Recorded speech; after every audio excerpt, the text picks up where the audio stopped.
Now we have completed whole chapter in very short and in very easy language. Hope आप लोगों को chapter समझ में आ गया होगा. Now we will discussing question and answers. और अगर आपने पहले के वीडियोस नहीं देखे हैं तो वीडियोस जाकर देखो प्लेलिस्ट में, जिससे कि आपको चैप्टर इजीली समझ में आ जाए एंड क्वेश्चन आंसर सॉल्व करना इजी हो जाए. Now answer in one word. The Vijayanagar empire expanded its territory primarily through. कैसे एक्सपांड करी थी उन्होंने? बाय मिलिट्री कैंपेन से. Which architecture marvel of the Vijayanagar empire is known for its iconic stone chariot, that is Vittal Temple. Muhammad Gawan was a prominent figure in the Bahmani kingdom. कहाँ का prominent figure था वो? Bahmani kingdom का. Hampi is the UNESCO World Heritage Site located in Karnataka. Karnataka में क्यों है? क्योंकि जो विजयनगर एम्पायर है वो कर्नाटका में ही सिचुएटेड था. Now fill in the blanks. The administrative language of Vijayanagar Empire was Kannada and Telugu. The empire's temple showcased intricate carving and towering gopurams. The Battle of Talikot in 1565 marked the beginning of Vijayanagar Empire's decline or fall. मतलब तालिकोट की जो battle हुई थी वो beginning थी किसकी? Vijayanagar empire के downfall की. The Vijayanagar kingdom was established by Harihara and Bukka. The guardian deity of Vijayanagar empire was lord Virupaksha. अब अगर आपने ये सब पहले वीडियोस देखे होंगे तो these are very simple answers, question answers for you. True and false. The Bahmani kingdom embraced a diverse culture environment.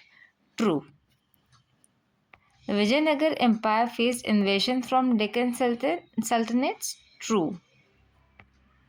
Krishnadev Rai was a renowned poet and scholar. True. The downfall of Muhammad Gawan was due to financial mismanagement. False. किसके कारण था?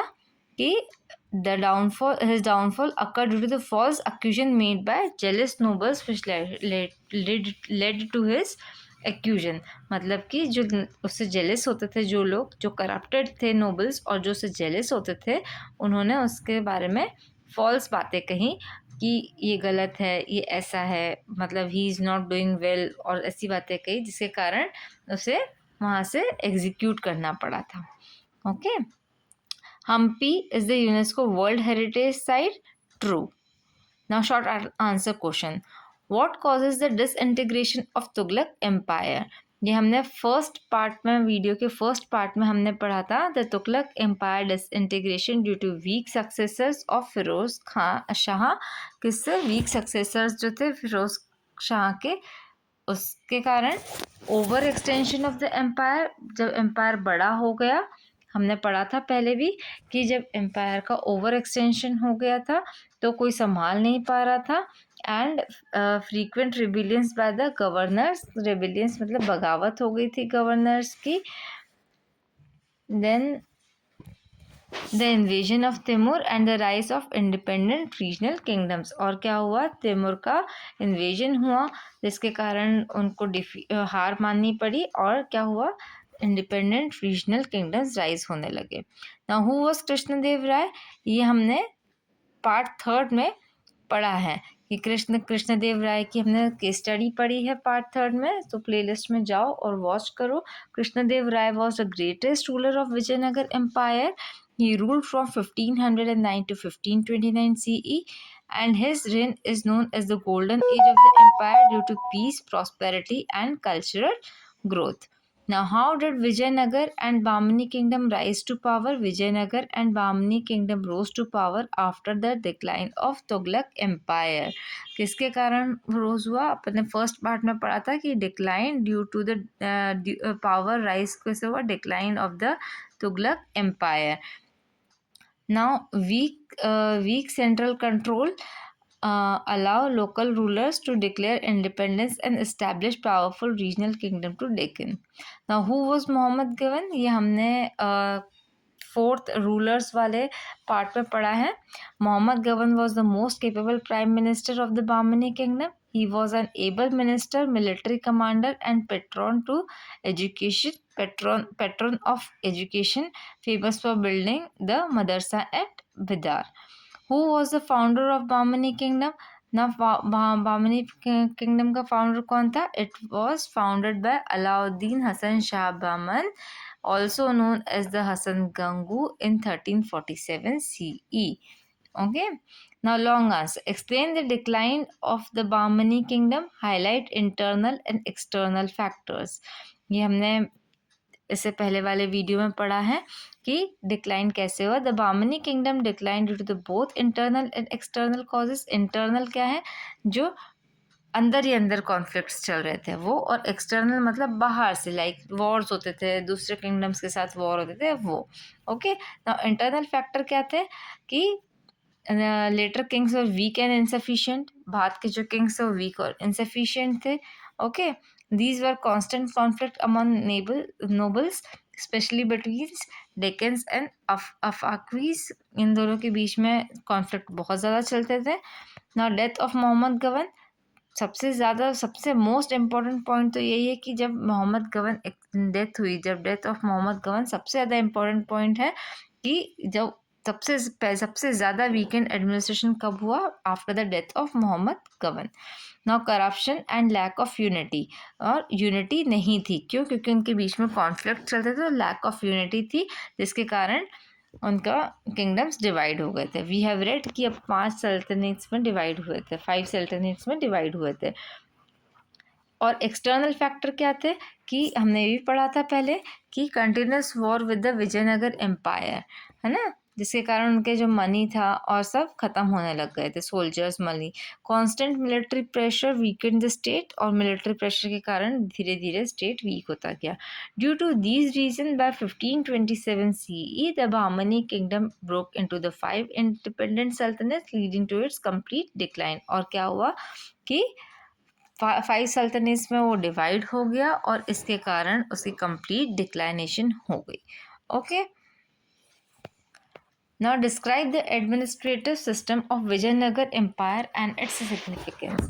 Now administrative system हमने Vijayanagar empire का पहले वाले videos में पढ़ा है. You should go and watch all the videos in the playlist. तो आपको आंसर देना बहुत ईजी हो जाएगा. The Vijayanagar empire has a well organised and efficient administrative system. The king was a supreme authority, took important decisions. कौन था supreme authority? The king. King क्या थे? सुप्रीम अथॉरिटी थी जो कि इम्पोर्टेंट डिसीजन लेते हैं. ऑब्वियसली किंग हमेशा सुप्रीम अथॉरिटी होता है जो कि डिसीजन लेता है. So this is very easy. Then the empire was divided into provinces called Mandalam, ruled by Nayak. ये हमने पढ़ा था कि provinces is divided into provinces called Mandalam, and empire was divided into provinces. Next, the provinces were divided into nadus and further into villages, and help in maintaining strong army and collecting revenue. और ये क्या करता था? इससे help होती थी strong army develop करने में. Village enjoyed local self government which made the administration smooth. Now इसका importance क्या था? This system ensures strong control. क्या क्या होता था? Strong control, peace, efficient tax collection and help the empire remain powerful for the long time. इससे क्या रहा कि बहुत ज़्यादा टाइम तक empire powerful रहा. Okay. Now third, evaluate the contribution of Krishnadev Rai to the Vijayanagar Empire. ना contribution क्या था विजयनगर एम्पायर को राइज करने में? कृष्णदेव राय का क्या कंट्रीब्यूशन था? He was the greatest ruler of the Vijayanagar empire and उस एज को क्या कहते थे? उस एरा को क्या कहा गया था? गोल्डन एज कहा गया था. Okay. He expanded the empire through military campaigns. He was able administrator who maintained law and order and justice.